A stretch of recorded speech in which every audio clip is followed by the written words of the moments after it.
You're Locked On Devils, your daily podcast on the New Jersey Devils. Part of the Locked On Podcast Network, your team every day. Hi, this is Bryce Salvador, and you're Locked On Devils with Trey Matthews. Elliott scores!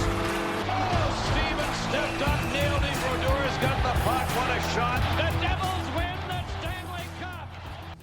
Very solid effort by us. We knew they were hot, they were feeling themselves, so we knew we got to be ready. And they got a lot of skill, a lot of speed, so I think we did a good job eliminate that and and stick with it, with our plan. And I think if we play our hockey, we're a really good team. How refreshing was it to get the power play goals today? Great. I mean, I think we earned that. I think if you look at the power plays before, we're rolling. We had some chances, didn't go in. We stuck with it, and felt good that finally one ended up back of the net. Jake didn't have a lot of shots, but when he was there, he made the saves. Yeah, exactly. I think games like that is not easy for goalies as well. And he was dialed in every second of it. And if you not have a lot of shots at some point, staying in the game, it's hard. I feel like. I mean, I'm not a goalie, but I just imagine it's going to be really hard. So he did a great job with that. And exactly like you said, when we needed him, he was there and looked really solid. Nico, what was the difference for the power play? Obviously, you guys worked on it yesterday, but it looked a lot more crisp today. I think just hunting pucks. If there's a rebound, take pride in winning that puck back and just get more people inside and get shots through. Did you know that Jack was going to get you that bad? I mean, I was going in there, and I know Jack will see me there, so I was just ready for when it comes that I can just tap it in that. It's easy to forget that Seamus Casey is a 20-year-old who's only played 4 games in the league. He seems pretty comfortable out there. He looks really comfortable out there. I mean, he's obviously a great player. He's a guy, if you're a winger, you can't run at him. It's going to make you look bad. So he's really smooth up there and makes great plays and obviously has a great shot. Nico, you've had some tough defensive assignments over the last couple of games. Your line, how did it feel personally to be able to get a couple of points here today? That's part of my job. I think I take pride in that, and if I'm matching up with a line, then I got to make sure that they're not scoring goals. They're a team that, the last couple of games, they've strike quickly after they give up a goal. Is that something you guys were conscious about? I think either way, after every goal, doesn't really matter which side. You got to have a good mindset coming the next face-off and win that shift. And I think we did a good job of that today. What can you say about the physicality of this team? I mean, they got some big guys in there too, but I think obviously they got some really skilled guys as well, and they probably compete in a different way. I hope you guys are enjoying today's bonus episode. Before we continue, let me tell you guys about Prize Picks. I actually use the app quite frequently, especially during the basketball season. One of my go-to apps while I'm watching LeBron James and Anthony Davis constantly dominate their opponents. What is it? You can now win up to 100 times your money on Prize Picks with as little as 4 correct picks. Prize Picks is the only real money daily fantasy platform with an injury insurance policy, so your lineups can stay in play even if one of your players gets injured. If your player leaves in the first half and doesn't return, Prize Picks keeps your lineup live. Prize Picks is the best place to get real money sports action. Join over 10 million users and sign up today. Download the app and use code LOCKEDONNHL to get $50 instantly after you play your first $5 lineup. Download the app today and use the code LOCKEDONNHL to get $50 instantly after you play your first $5 lineup. Prize Picks, run your game. Okay, let's get back to today's bonus episode of Soundbites. Take it away once again. Yeah, no, I think all the D barely made any mistakes, but one bad pass or one pickpocket, that kind of thing, having those guys in that, you sleep a little better for sure. Knowing you have those big body guys now with Nace and Tatar, is that a goal of the D to just get the puck on net, just find a way to get it on net for the rebounds? Yeah, oh yeah, and Nace is like a magnet in front of that. If you can just get it down there, he's gonna have a chance at it. So for all of us, it's just try to find a lane that he can, him and like you said, Tatar, Pally, all those guys, Kotz can just find a lane for them and let them get to work. What's kind of been your biggest takeaway these first 5 games? I think we've started well. I think we still have a long way to go, like our process, but we're working towards it every day. It's a good win, and we've had a few good wins. I think we've played really hard, but I think guys are really focused on the process, and that's a really good sign, I think. What was the mindset, obviously, in between periods, that they're a team that can strike quickly, and it was a close game, and you didn't let them back in the game? Yeah, that's kind of what I was saying, not letting them come, making them come 200 feet, because they just have so many good forwards, a lot of speed. So, those neutral zone pucks, we want to make sure we get that behind them, because if you turn it over neutral zone, they're just coming right back at us. I think that was kind of the message. Make those guys play in their D zone. They're a really, really skilled team, so the more you can make them do that, the better it'll be for us. Seamus, when you're going in the corner on a puck battle, do you realize it's a Jake McBain, 6'4", 219, that you're battling and winning that battle against? I don't know if winning the battle is nice, but it's more if I have help, just try to tie him up, let him hit me, let the puck kind of squirt free, and just my buddy will come in and grab it. That's more of a credit to the guys. We surrounding the puck, close support, kind of just let him hit me, and the puck just sitting right there. We can get the second guy in. But yeah, no, it's you feel it for sure. 6'4", 2 whatever. It's heavy for sure. What did it look like for you in the power play, just the way you guys moved the puck? It was great. I thought Jack and Dougie's unit had a zillion chances. They were moving it super well. It's common for they had a nice one. They could have had maybe 3 goals tonight. They were moving it really well, and I thought our unit got our chances. We're just trying to try to strike quick. It was good. We don't hear a lot of guys saying that they let you. Where's that mindset come from for you? That's I don't know. Maybe guys don't talk about that often, but that's a pretty standard thing in hockey. You're going back for a puck. It's really hard to break the puck out. You've got a good forechecker on you right away. When you have close support, you kind of just take that pressure, take that hit, and just kind of try to dink the puck a little bit left or right. And that can kind of it's kind of just the best way to break it out. If you have the ability to skate out of it, then you should. But sometimes kind of just being able to move that puck left or right and then take the hit, let your teammate grab it. So you've been doing that for a while. Yeah, that's just a hockey thing. That's every D in here. There's guys that are a lot better at that than me. But it's definitely a focus on breakouts for sure. Say you're not a big goal scorer, but you get 3 this early in the NHL in your first 5 games. Does it give you the confidence and basically show yourself that you can score at this level when you want to? Yeah, no, it's definitely confidence building. Getting pucks beating an NHL goalie is for sure gonna build a little bit of confidence. But like I was saying earlier, it's more about just the process of the little things. Fortunate pucks coming into the slot, those are kind of ones that if you get the chance, you gotta bury it. So more just focused on some of the smaller things, playing in our own zone, better hockey. I was just curious for you, when you do the video sessions and you're doing the scouting report, do you make a mental note on where to shoot on goaltenders, or do you just do everything on the fly?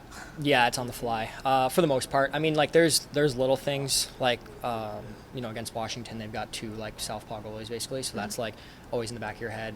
And if there's a big thing with one goalie, you'll maybe keep in the back of your head, but for the most part, things are happening so fast that you just try to see what you see in the moment. But rarely do you ever even have a clean shot. Most of the time you're putting it through a screen. Mm-hmm. So that's more how do I get it past this first guy? And the goalie, that's a different issue. Shoot high, wrist shot. Yeah, there you go. I want to sort of follow up from that. Going back to your specific goal, seemed like you went to a quick toe drag and then snapped it on home.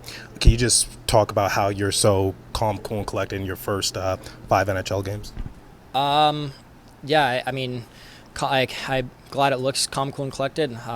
But it's intense and it's been challenging. That was a nice shot.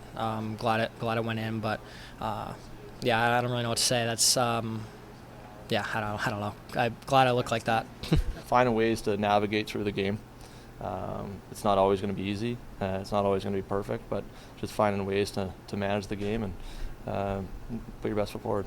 To win the game the way you did today, going into back-to-back with the game tomorrow and then into the weekend, just what type of thing does that do to the team's confidence? Yeah, tomorrow is going to be probably our toughest test of the year, I think. To date, it's Carolina in their building, the energy they play with, the urgency, and going to get some rest tonight, get our legs back. And obviously it was good to get a couple wins here in a row, but like I said, we enjoy this for half an hour, 45 minutes. We get on the plane, and you got to flip the switch. You got to start prepping for tomorrow because it's going to be a challenge.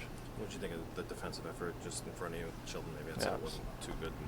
No, it was great. It was great. I don't really have much to say because it was very good, to be honest. So, just solid. Do you think the key was that you guys controlled the puck today? Yeah, I know. Obviously, they can't score when the puck's on your stick. So, holding the puck on your stick and making smart plays, playing a mature hockey game. I think that's what I saw the latter in that game against Washington too. You got to understand the situations, what's ahead of you. It's about maturity, and that's how you win games. Before we wrap up today's bonus episode, let me tell you guys about FanDuel. Get ready to tackle the NFL action with FanDuel, America's #1 sportsbook, because right now, new customers can bet $5, get $150 in bonus bets if you win. The FanDuel Sportsbook app gives you everything you need to place live bets on the NFL all in one place. So when you get a hunch in the middle of the game, you can check out the latest stats, view live play-by-play, and so much more on the same page where you place your bets. Just visit FanDuel.com to join today. You'll get started with $150 in bonus bets if you win your first $5 bet. That's FanDuel.com. Never waste a hunch and make every moment more with FanDuel, an official sportsbook partner of the NFL. And please remember to always gamble responsibly. All right, let's get back to today's bonus episode. Once again, let's close out today's episode. How satisfying was the effort on both ends of the ice tonight? Yeah, it was good. Anytime you give up 20 shots and you're getting great goaltending at the same time when you do make mistakes, it's going to be a good night on both sides of the puck. What do you think the key was to that against that high-scoring team? I think we survived a bit of a push from Utah in the first period there for a little bit. Found our way through it and sort of adjusted to the game. It was a much different style of game than the previous ones that we've played. Here, since coming back from Prague, so had to adjust a little bit to that. But I thought once we did, we were full marks for both our effort and with the process and sort of the purpose and intelligence that we played with. Is that what you want to see from your power play unit, the way they move the puck around? Yeah, it was much better all the way through in all three periods, and didn't get rewarded for it early on, but liked how they stuck with it. Coach, just the play of Seamus Casey, both with and without the puck. Yeah, it's been really good. Looks like he's having a lot of fun. Pucks kind of falling to him in good spots, and he's making good on it, showing his ability to score. But yeah, his play without the puck that's what's, as much as the goals and everything are great, like if his game defensively is a mess and it's a fire drill when he's out on the ice, he's not going to be able to stay here. But his defensive game, he plays with great intelligence, and for an undersized defenseman, he uses his body so well, and he doesn't complicate things for himself or his teammates. I've seen a lot of undersized defensemen try to make their way in the NHL, and not many of them have the intelligence and sort of awareness to not complicate the game and to try to use their offensive skills. He picks his spots, and when he gets his opportunity, he makes good on it, but he doesn't complicate the game in the process. So it's been fun to watch that. It's been very impressive for a young guy. And similar to Stefan Nason, it seems just like he's given a little bit of everything out there. No doubt. His efforts have been tremendous. He's been getting better and better every game. Great to see him get rewarded both the other night with some assists, and today a great goal, sort of typical goal for him at the net front. Yeah, really good. He's bringing lots to our team. He talks nonstop on the bench, lots of great energy. He's very alert and aware of what's going on in the game. Yeah, so he's been a really important guy for us in the early going, as we expected he would be. With Seamus, does he seem like a 20-year-old in the NHL playing his first 5 career games? No, as I said, he's not complicating the game. He's picking up the systems pieces very well, and not a big guy, but he's using his body very intelligently to try to protect the net and protect the inside. So, yeah, it's been really good. And what did you think about Hala's game today? He seemed pretty active in the passing lanes. Hala? Yeah. Yeah, it was good. I liked the game. It's hard for me to find a guy I didn't like today. Good efforts all the way through. It's a good team win. That's why you give up 20 shots and no goals. Is that from top to bottom, the lineup everybody was good tonight. And Dougie took that cross check to the face. Is he good? Yeah, I think he's fine. Last one. Touching on Dougie, it seems like so far this season there's been some defensive improvement in his game. Do you know if that's something he's given an enhanced focus to?